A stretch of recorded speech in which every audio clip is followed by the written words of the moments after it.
네, 앞에서 우리 국내 비밀결사 10년대 있었던 비밀결사 봤으니까 우리 10년대 국외에서 있었던 독립운동 기지건설을 보도록 합시다.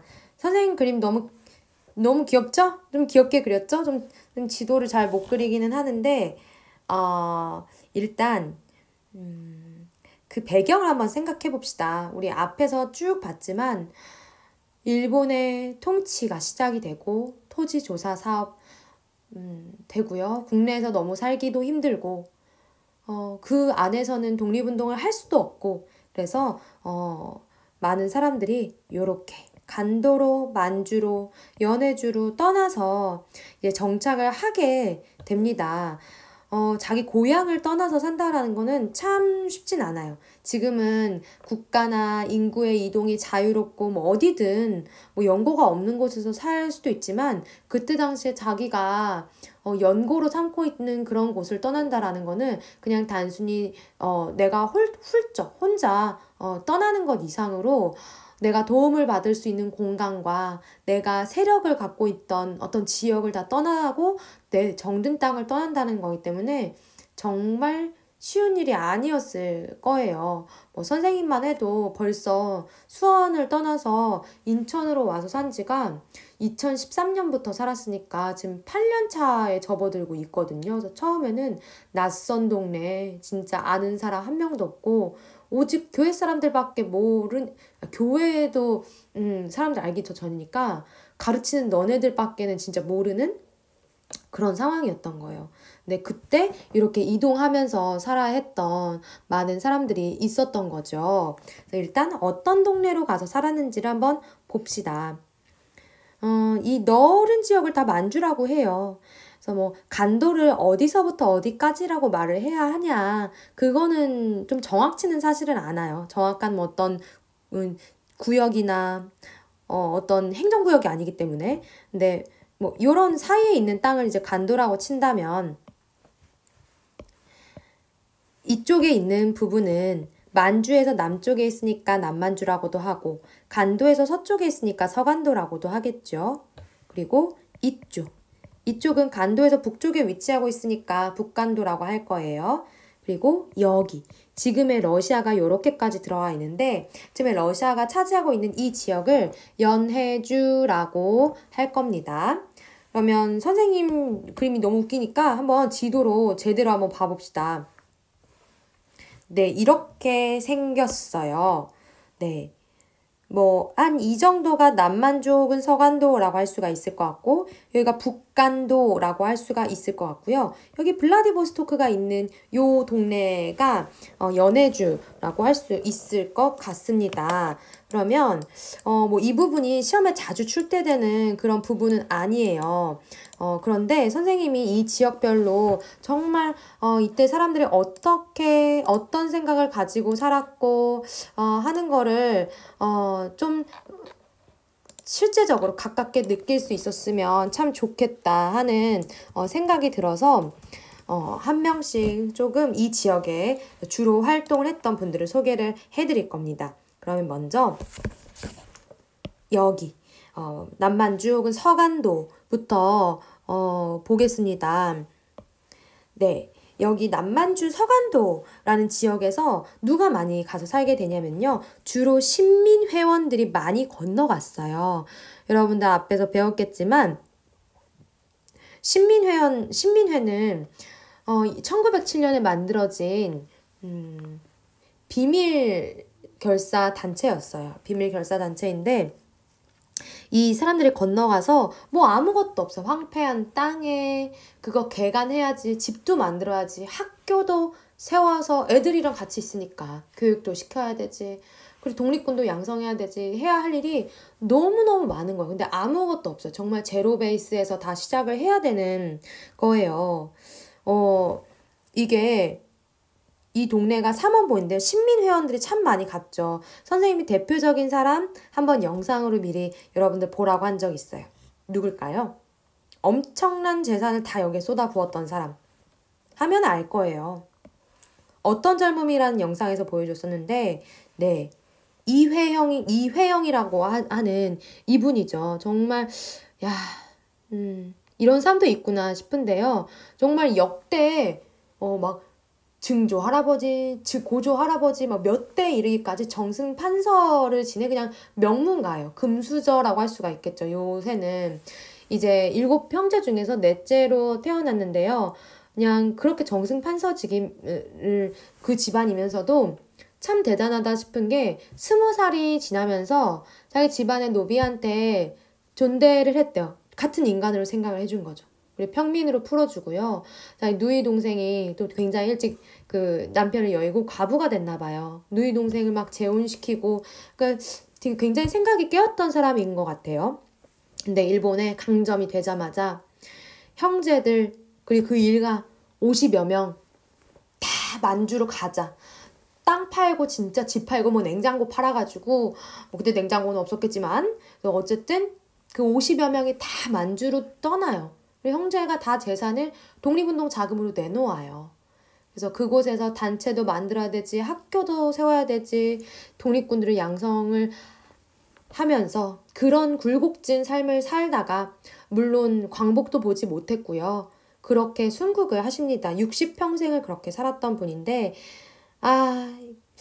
참 이렇게 보면서 독립을 보지 못했다고, 광복을 보지 못했다고 그 삶이 가치 없는 삶일까라는 질문에 대해서 그렇지 않다라는 답을 할 수밖에 없게 만드는 그런 분이에요. 이런 분들이 있었기 때문에 지금의 우리가 있고 우리가 이렇게 역사를 배울 수 있구나 하는 생각이 또 듭니다. 네, 이회영이라고 하는 분이었고요. 이회영이 세운 이제 신흥무관학교는 나중에 수천 명의 독립군을 양성을 하는 그런 독립운동의 요람 역할을 충분히 해내게 되죠. 신흥무관학교가 또 뮤지컬로도 만들어졌다고 하는데 이 교가가 있었대요. 그래서 어떤 정신을 갖고 훈련을 받았는지 한번 볼까요?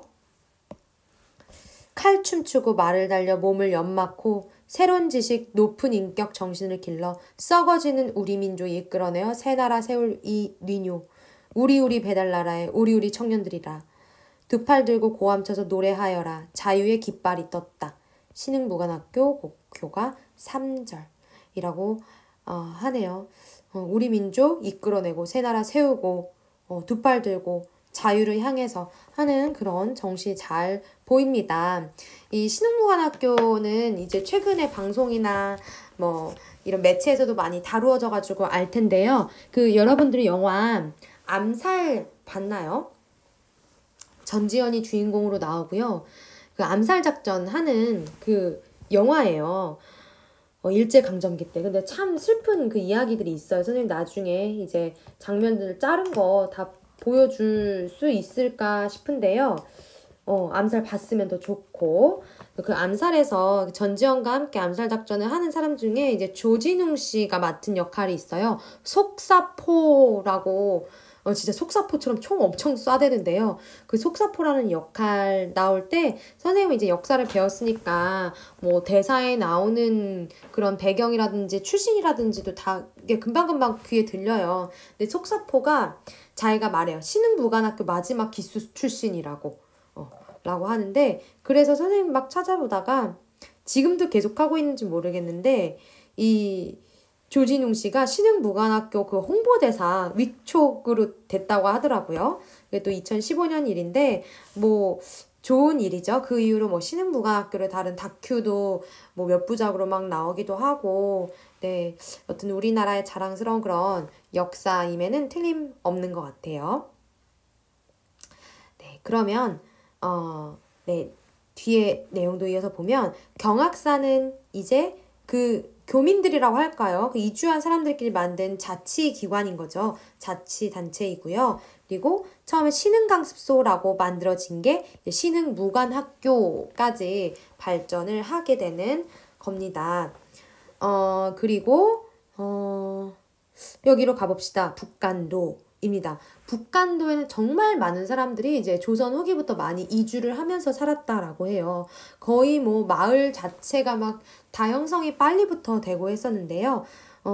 여기에 형성된 마을 이름이 용정, 명동 이런 이름이라고 합니다. 지도로 한번 다시 보면요. 여기 근데 다 모여 있네요. 용정, 연길 이게 쭉 있고요. 뭐 학교도 이렇게 있었는데요. 여기 이 지역에서 좀 선생님 유명한 인물 소개를 하자면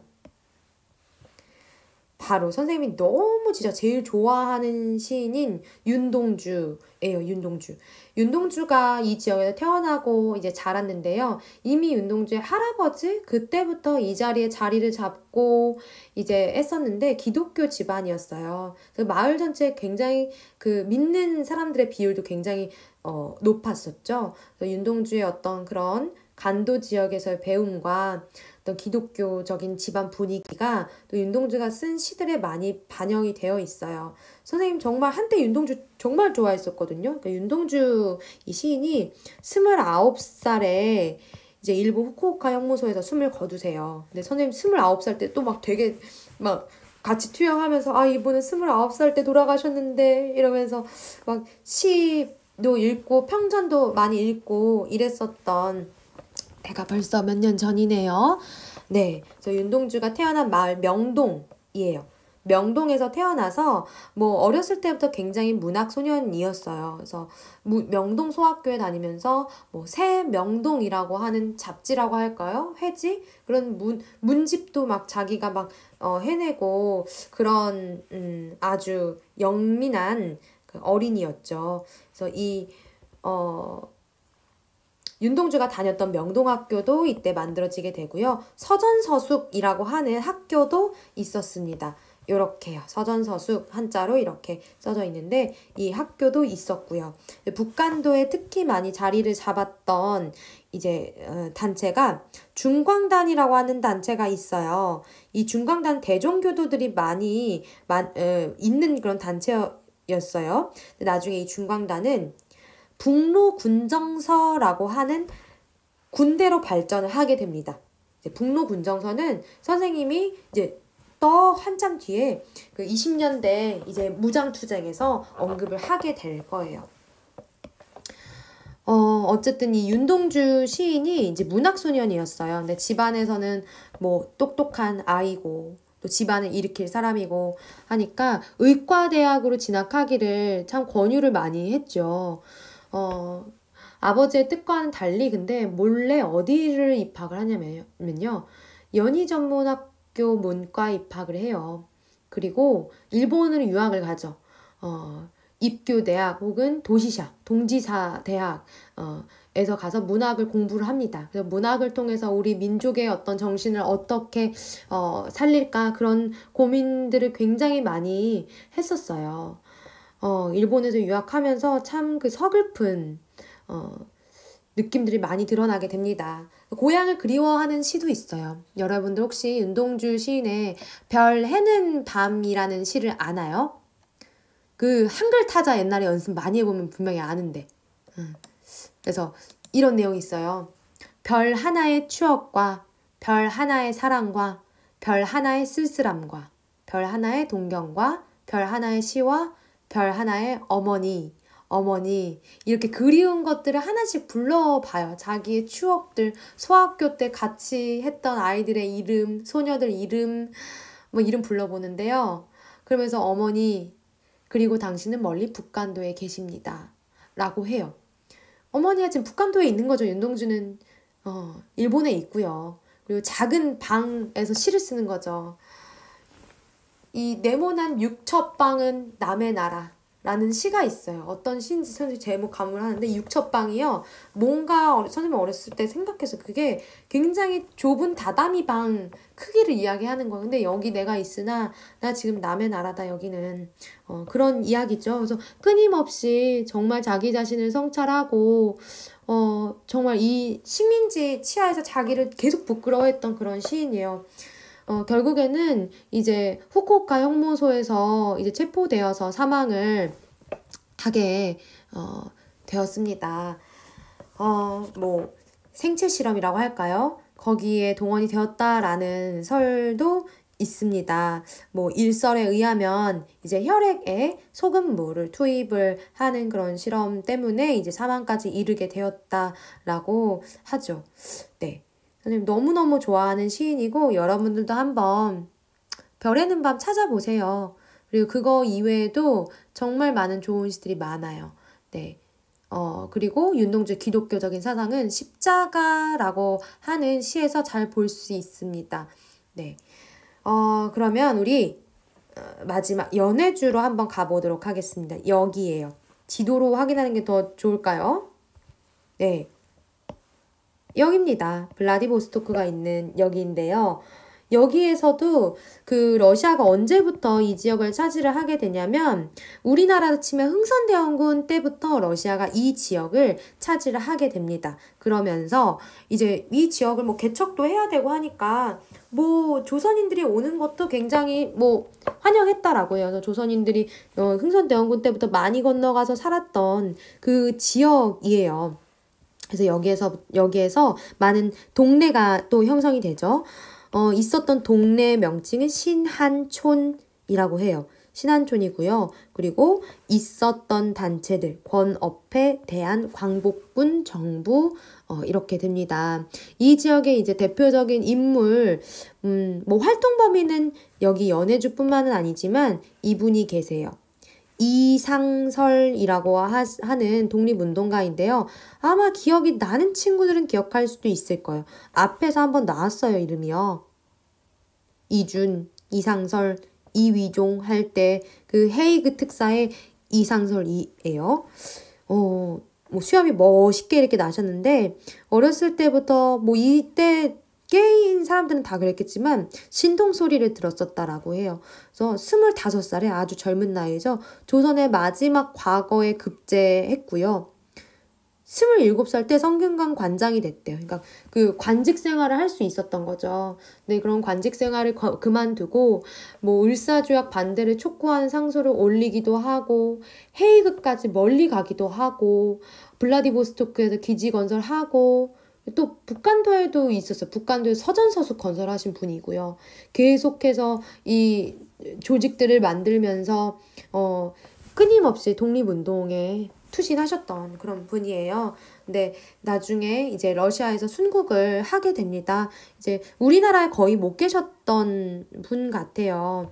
그래서 오늘 선생님이 이렇게 세 분, 서간도의 이회영, 북간도의 윤동주, 연해주의 이상설을 중심으로 해서 좀 설명을 해봤는데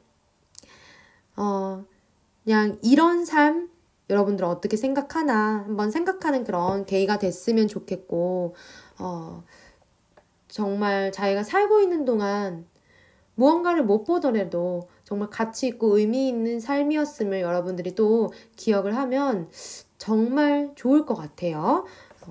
여러분들 이 부분 뭐 시험에 많이 출제되는 부분은 아니지만 그래도 한 번쯤 이렇게 내용이 많지 않은 때 선생님이 이것저것 얘기를 많이 해주고 싶었고요. 다음 시간에는 정말 중요한 내용 3.1 운동과 임시정부에 대해서 배워보도록 할 테니까 또 기대해 주고요. 네.